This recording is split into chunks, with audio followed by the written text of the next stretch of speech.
Welcome to Iconic Figures. Today we unmask the ultimate warrior. We dive into the wrath, the sorrow, and the tragic fate of the man we know as Achilles. Part 1. The Child of Light and Shadow. The legend of Achilles begins not on a battlefield, but in the realm of the impossible. His mother Thetis was a Nereid, a powerful sea goddess. She was immortal, beautiful, and ageless, but his father Peleus was a mortal king. This was the tragedy of Achilles before he even took his first breath. He was a bridge between two worlds. Half of him belonged to the eternal stars, and the other half was bound to the rotting earth. Thetis loved her son with a desperation only a goddess can feel. She couldn't bear the thought of her child growing old, withering and dying. So, in the dead of night, she took the infant Achilles to the River Styx, the boundary between the living and the dead.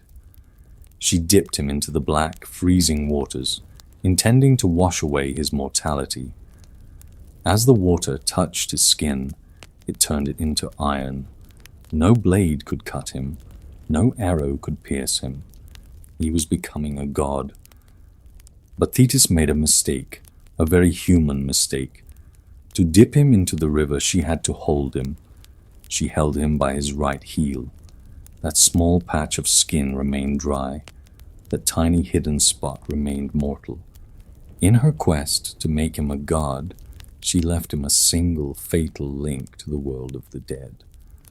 While other children learned to play, Achilles learned to kill, but not in a way you might expect. He was sent to the dark caves of Mount Pelion to be raised by Chiron, the wisest of the centaurs. Chiron didn't just teach him how to swing a sword. He fed him the marrow of lions to give him courage, and the entrails of wolves to give him speed. He taught him how to play the lyre, how to heal wounds with herbs, and how to speak with the eloquence of a king. Achilles grew up to be a paradox. He was a predator who could play beautiful music. He was a healer who could tear a man's heart out in seconds. By the age of 15, he was already something the world had never seen. He moved faster than the eye could follow. He was stronger than the strongest men. But this power came with a heavy price: isolation. To be a god among men is to be alone. He looked at the boys his age and saw slow, fragile creatures. He knew he didn't belong to them. He was waiting for a purpose. He was waiting for the storm that would carry his name to the ends of the earth. And that storm was coming from across the sea. A prince of Troy had stolen a queen of Sparta. 1,000 ships were being launched, and the prophecy was clear. The Greeks would never take Troy without its greatest warrior. Achilles had to decide: a long, happy life in his homeland, or a short, bloody path to eternal glory. He didn't hesitate. He chose the shield. He chose the spear. He chose the fire. But he didn't know that the greatest enemy he would face in Troy wouldn't be a Trojan warrior, but his own uncontrollable rage. Part 2. Wrath and Honor. For 10 long years the world was on fire. 1,000 ships had sailed across the Aegean, carrying men who dreamt of gold and glory. But the walls of Troy were unlike anything they had ever seen. They were built by the gods themselves, stone by massive stone. For a decade, the Greeks had bled against those walls, and for a decade, Troy had stood firm. In this stalemate of blood and dust, Achilles was more than just a soldier.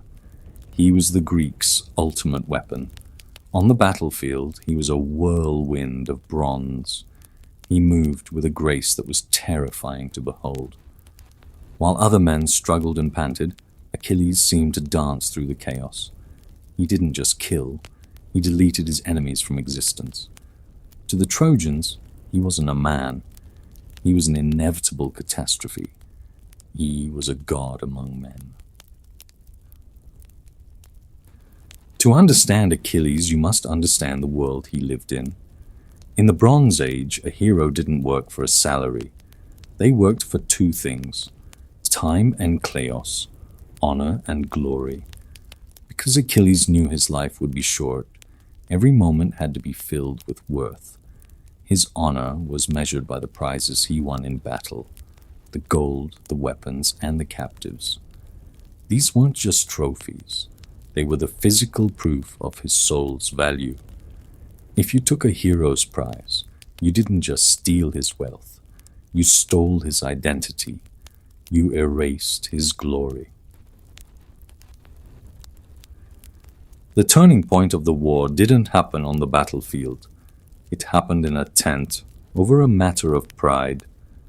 King Agamemnon, the leader of the Greek forces, was a man of immense power, but even greater greed. After a successful raid, Agamemnon was forced to return a captive woman to appease the god Apollo. Furious and humiliated, Agamemnon demanded a replacement. He looked at Achilles, the man who had won the most battles, the man everyone feared, and he decided to assert his authority. He demanded Briseis, a woman Achilles had taken as a war prize and had come to care for. In that moment, the world held its breath. Achilles drew his sword to strike down the King of Kings, but a whisper stayed his hand. It was a cold realization. If he killed Agamemnon, he would be a traitor. If he gave up Briseis, he would be a coward. Achilles did neither. He did something far more devastating. He surrendered the girl, but he withdrew his soul from the war. He turned to Agamemnon and said, "I am done. Fight your own war. Watch your men die. And when the Trojans are burning your ships, do not call for me." This is the most chilling image of the legend. While the Greek army was being slaughtered just a mile away, while his friends were crying out his name in agony, Achilles sat by the sea. He played his lyre and sang songs of ancient heroes. It was a psychological masterstroke. Without Achilles, the Greeks were just men. Without the god among men, the Trojans lost their fear. Hector, the prince of Troy, led a counterattack that pushed the Greeks all the way back to their ships. The dream of taking Troy was turning into a nightmare of fire and drowning. Agamemnon sent embassies. He offered mountains of gold, dozens of horses, and the return of Briseis. He begged, but Achilles refused it all. His rage was a cold, hard diamond. He didn't want gold. He wanted the Greeks to feel the weight of his absence. He wanted them to realize that their lives were nothing without his protection. But there was one person who could reach him: Patroclus, his companion, his soul's mirror, the only person Achilles truly loved. Patroclus couldn't stand to watch his countrymen die. He wept before Achilles, begging him to return. Achilles remained unmoved for the war, but he couldn't ignore Patroclus's tears. He made a fatal compromise. "I will not fight," Achilles said, "but you may. Take my armor, take my shield, wear my helmet. Let the Trojans think I have returned. Let the sight of my ghost drive them back." It was a plan born of love, but destined for tragedy. As Patroclus rode out in the armor of Achilles, he looked like a god, but he was only a man, and in the distance, Hector was waiting with a spear. Achilles sat in his tent, listening to the distant cheers, thinking he had won his game of pride. He didn't know that by sending his armor into battle, he had just signed the death warrant of the only thing he cared about. When the news reached the tent, the world stopped turning. Patroclus was dead, the armor was gone, and the rage of Achilles was no longer cold. It was about to become a sun that would burn Troy to the ground. Part 3. The Rage and the Ritual. When the news reached Achilles, the world did not explode. It imploded. The man who had been a whirlwind of pride was suddenly a statue of grief. He didn't speak. He didn't move. He fell to the ground, grabbing handfuls of black earth and pouring them over his golden hair, defiling the very beauty he had guarded so fiercely. Then a sound emerged from his throat. It wasn't a human cry. It was a primordial roar that echoed across the Trojan plain, so loud that even the immortal gods on Olympus felt a chill. Achilles had lost his mirror. He had lost the only person who reminded him he was human. And in that void, something monstrous was born. Achilles' old armor, the one Patroclus died in, was now a trophy in the hands of Hector. But a god among men cannot go to war in common bronze. His mother, Thetis, descended to the forge of Hephaestus, the blacksmith of the gods. What emerged was not just armor, it was a cosmic statement, a shield that depicted the entire world, the stars, the cities, the wars, and the peace. It was so bright that when Achilles put it on, his own Myrmidon warriors couldn't look him in the eye. They were blinded by his glory. Achilles stopped eating. He stopped sleeping. His body was sustained only by ambrosia and nectar, given to him by the gods. He was no longer a man seeking honor. He was a force of nature, seeking a sacrifice. Achilles returned to the battlefield, and it was a slaughter. He didn't just fight the Trojans. He terrified the very elements of the earth. He killed so many men that the river Scamander became choked with bodies, its waters turning a thick, dark red. Legend says the river god himself rose up to stop him, furious that his waters were being polluted with so much death. But even a god of the earth could not restrain the wrath of Achilles. He fought the river and won. He was a man who had transcended the laws of mortality. He was an inevitability. He was coming for Hector. At the Scaean Gate, the two greatest warriors of the age finally met. On one side, Hector, the husband, the father, the hero of Troy, a man fighting for his home. On the other side, Achilles, the orphan, the avenger, the god among men, a man fighting for a ghost. For a moment, even Hector, the bravest of the Trojans, felt his heart fail. He looked into the eyes of Achilles and saw not a man, but an endless black void. Hector turned and ran.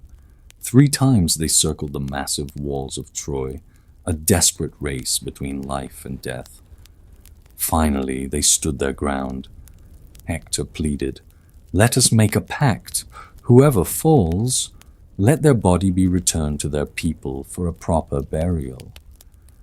Achilles' response was cold and final. There are no pacts between lions and men. There are no oaths between wolves and lambs. The fight was short. Achilles knew every flaw in the bronze armor Hector was wearing because it was his own old armor. He saw a tiny opening at the throat. With a single precise thrust of his spear, the god among men ended the life of the hope of Troy. If Achilles had stopped there, he would have remained a hero. But in that moment, the darkness within him completely overflowed. Patroclus' revenge was not enough for him. He pierced Hector's ankles, threaded leather straps through them, and tied the Prince of Troy to the back of his chariot. Then he whipped his horses. For 12 days Achilles dragged Hector's body through the dust, circling the tomb of Patroclus again and again. This was the god among men at his most terrifying. He was trying to erase Hector from existence, but as he looked down at the mutilated body of his enemy, Achilles realized a bitter truth. Desecrating Hector didn't bring Patroclus back. It only made Achilles more of a monster. He had become so powerful that even the gods were disgusted. Apollo protected Hector's body from rotting, keeping it whole even as it was dragged through the rocks. The heavens were watching, and they decided that the god among men had gone too far. But before the end, there was one last moment of humanity. In the middle of the night, an old man would do the impossible. He would walk into the lion's den to remind Achilles what it means to be a man. Part 4. Humanity and the Heel. 12 days had passed since Hector's death. 12 days of dust, rage, and a silence that felt heavier than the walls of Troy. Achilles sat in his tent, his divine armor discarded in a corner, glowing faintly in the dim lamplight. He was a man who had won everything, yet he looked like a man who had lost his soul. Suddenly, the curtain of the tent moved. A figure entered. It was an old man, unarmed and alone. It was Priam, the king of Troy. In that moment, the god among men was stunned. He watched as the most powerful king in the world knelt before him. Priam looked into Achilles' eyes and whispered the most devastating line in ancient literature. I have endured what no other mortal on earth has done. I have brought to my lips the hands of the man who killed my children. Something in Achilles broke. He didn't see an enemy. He saw his own father. He didn't see a king. He saw a mirror of human suffering. Achilles reached down, lifted the old man, and for the first time in years the warrior wept. They wept together, the father for his lost son and the warrior for his lost humanity. Achilles returned Hector's body. He granted a 12-day truce for Troy to mourn their hero. In that quiet tent, the god among men realized that mortality was not a curse to be escaped, but a shared bond that made life beautiful. He had found his heart again, but the stars had already decided how much longer that heart would beat. The truce ended, and the war returned with a vengeance. Achilles knew his time was running out.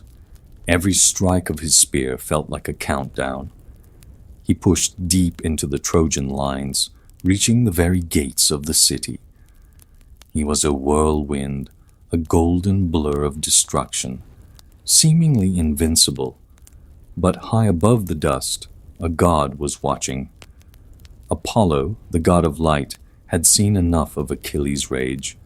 He looked at Paris, the prince who had started the war, standing on the ramparts with a bow in his hand. Paris was no warrior. He was a coward in the eyes of the Greeks, but fate often uses the smallest tools to bring down the tallest giants. As Achilles turned to strike down another foe, the arrow found its mark. It pierced his right heel, the only spot where the waters of the Styx had never touched. The golden light of the arrow met the iron skin of the hero, and for the first time, Achilles felt a cold, sharp pain. The god among men fell. He didn't fall because of a grand duel or a heroic sacrifice. He fell because of a tiny mortal flaw. As he lay in the dust of Troy, the prophecy was fulfilled. He had chosen the short life of glory, and now the bill was due. Legend says that even as he died, his spirit remained so powerful that the Trojans were afraid to approach his body for hours. He died as he lived, at the center of the world's gaze. The Greeks mourned for 17 days. His mother, Thetis, rose from the sea with her sisters, and their wailing was so loud that the Greek army fled to their ships in terror. Troy fell shortly after. The city was burned, the kings were killed, and the heroes were scattered. But Achilles stayed. He didn't stay in the ruins of the city, but in the memory of mankind. 3,000 years have passed, yet we still use his name. We speak of an Achilles heel to describe the fatal weakness of even the most powerful leaders, corporations, and empires. We use his name to define the very anatomy of our bodies. Why? Because Achilles is the ultimate archetype of the human condition. He is our strength and our pride, our rage and our mercy. He represents the part of us that wants to live forever, but also the part of us that knows our time is limited. Remember the choice he made on this beach. He could have been a forgotten king of a small land, living to a ripe old age. Instead, he chose a few years of fire and a name that would never die. Was it worth it? Did he find peace in the halls of Hades? Perhaps, but as you flip a switch and see the world lit by the minds of men like Tesla, or read the stories of heroes like Achilles, you realize that humanity's greatest gift is our ability to leave a spark behind. Achilles was a god among men, not because he was invincible, but because he was brave enough to be vulnerable. Thank you for joining us on this epic journey. This was Iconic Figures. If you felt the wrath of Achilles, hit the like button and subscribe for our next legend. Tell us in the comments, if you were given the choice, would you take a long, peaceful life of obscurity or a short, tragic life of eternal fame? We'll see you in the next episode where we unmask the next titan who built our world.